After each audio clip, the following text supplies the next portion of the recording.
कक्षा 10 की हिंदी के बच्चों, कल हमने आपको काव्य सौंदर्य के तत्वों के बारे में बताया था कि साहित्यकार या रचनाकार जब साहित्य का निर्माण करते हैं तो उसकी सुंदरता बढ़ाने के लिए उसमें रस, छंद, अलंकार इनका प्रयोग करते हैं। कल हमने आपको रस के बारे में बताया था। आज हम आपको छंद के बारे में बता रहे हैं।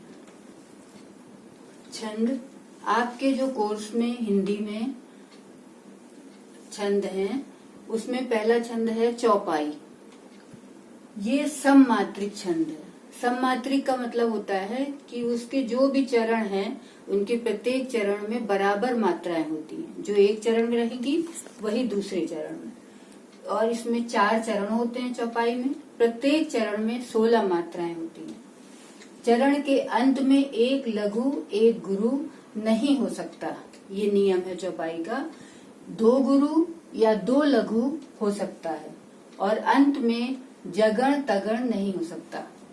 जगण तगण ये एक छंद का सूत्र है जो हम आपको बता रहे हैं कि कैसे आप देखेंगे कि अंत में जगण आ रहा है या तगण आ रहा है, वो नहीं। तो वो सूत्र है य मा ता रा ज भान सलगा।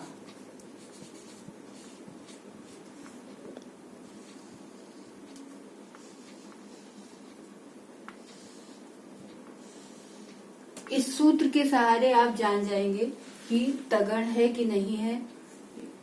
तो चौपाई का नियम है सममात्रिक छंद होता है, यानी चारों चरणों में 16 मात्राएं हैं। चरण के अंत में एक लघु एक गुरु होता है। लघु मतलब इसकी मात्रा, इस चिन्ह की मात्रा 1 गिनी जाती है और गुरु अर्थात इसकी मात्रा 2 गिनी जाती है।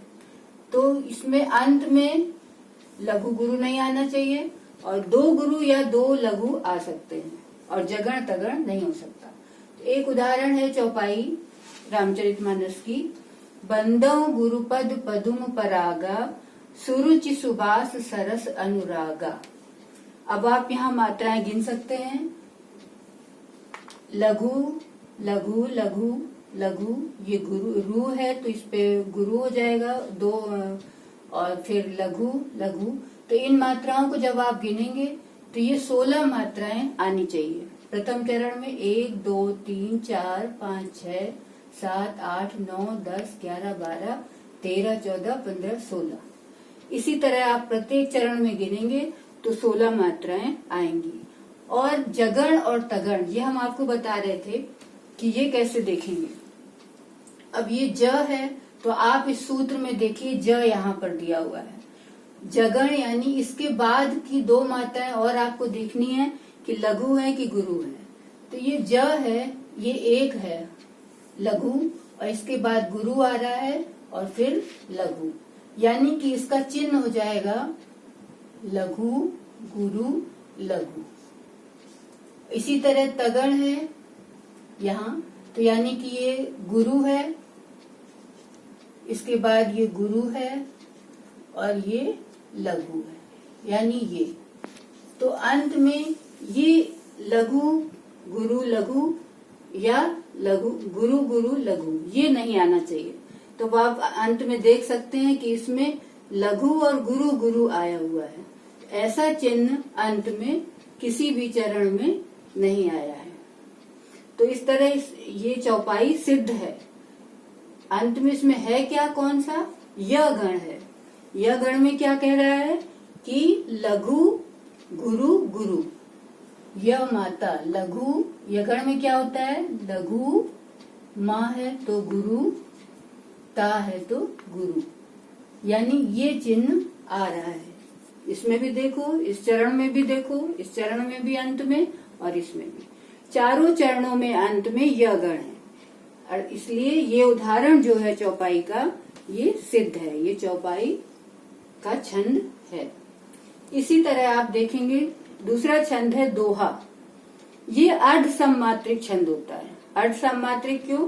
क्योंकि इसके चारों चरण बराबर नहीं होते मात्राओं में। पहले और तीसरे चरण में 13 मात्राएं और दूसरे और चौथे चरण में 11 मात्राएं होती हैं।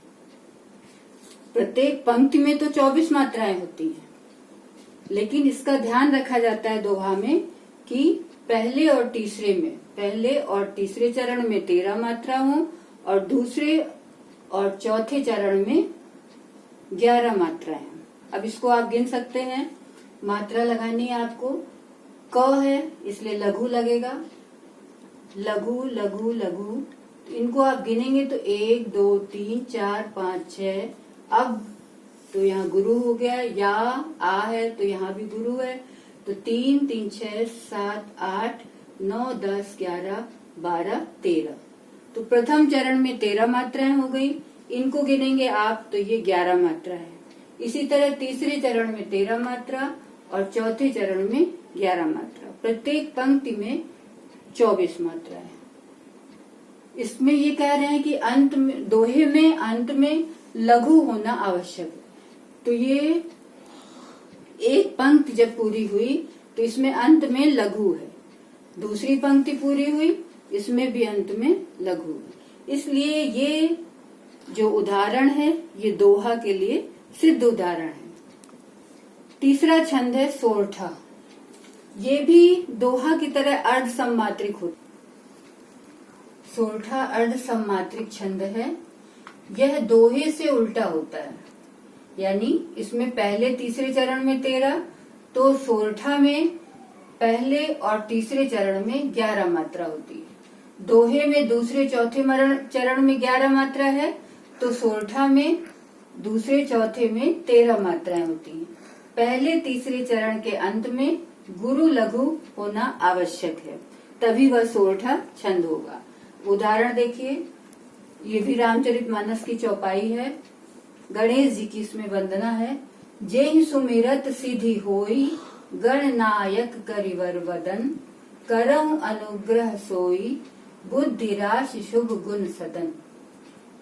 इसके चारों चरणों को देखो तो इसमें पहले चरण में 11 मात्रा दिख रही है। 1 2 3 4 5 6 7 8 9 10 11। हो पे गुरु है और शेष में लघु है। इसको हमने गिना तो 11 मात्राएं हो गई। इसी तरह ये तीसरा चरण है, इसमें भी 11 मात्रा है और दूसरे और चौथे चरण में 13 मात्राएं। प्रत्येक पंक्ति में 24 मात्राएं। तो ये दोहे की तरह होता है, लेकिन दोहे से चरणों की मात्रा इसकी उल्टी होती है। और पहले तीसरे चरण के अंत में गुरु लघु अवश्य होना चाहिए, तभी वो सोरठा छंद होगा। तो इसमें आप देख रहे हैं कि ये जो पहला चरण है इसमें गुरु के बाद लघु आया हुआ है। इसी तरह पहला दूसरा फिर ये तीसरा चरण, तीसरे में भी गुरु और लघु ये मात्रा आई हुई है। तो इस तरह यह उदाहरण भी सोरठा के लिए सिद्ध उदाहरण है। यह सोरठा छंद है। ये आपको समझ में आ गया हो। जो नहीं समझ में आए वो आप व्हाट्सएप के माध्यम से पूछ सकते हैं। और इसी क्रम में कल हम आपको काव्य सौंदर्य के तत्व, अलंकार, इसके बारे में कल हम आपको बताएंगे। धन्यवाद।